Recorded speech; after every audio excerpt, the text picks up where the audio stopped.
Today, we will be going over the new Mafex number 182 Thor. He comes packaged in a gloss finished box with plenty of suggested poses. But we're not here for paper, we're here for plastic.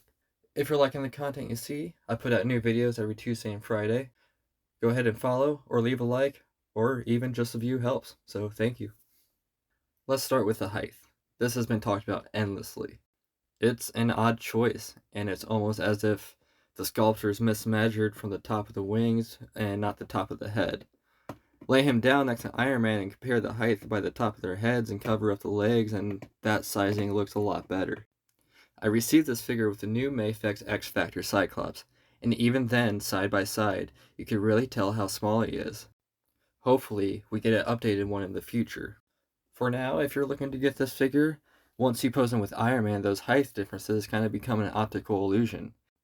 For someone that could look past this just by posing, this height issue would be my limit.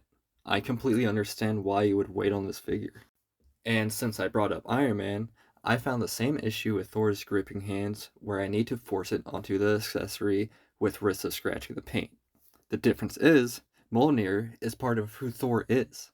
This isn't something he should have problems holding. That is, if this figure is worthy. Articulation is great everywhere but the neck, and this is due to how stationary his hair is on both these sculpts. It looks great, sure, but this is a character that is in motion a lot. His primary attack is to swing a hammer. Finding those swinging poses never really feel complete due to that issue. This frustrates me more than the height difference. I can make it work, but with only a handful of poses. The God of Thunder should at least be able to see where it's coming from. The colors they chose for this is truly great, resembling those classic comic colors. I've seen complaints on the boot lines being uneven, but looking at how Kirby drew him, they were always uneven, and Kirby is God. This figure can absolutely be improved on, which is heartbreaking for right now because by himself I think he's really cool and an outstanding representation of one of maybe Kirby's legacies. I'm not saying any of this is acceptable, but it is tolerable after you spend some time with it. I'll be holding out for an updated one in the future, but for now, thank you for watching, and thank you for supporting APR, Action Posing Resource.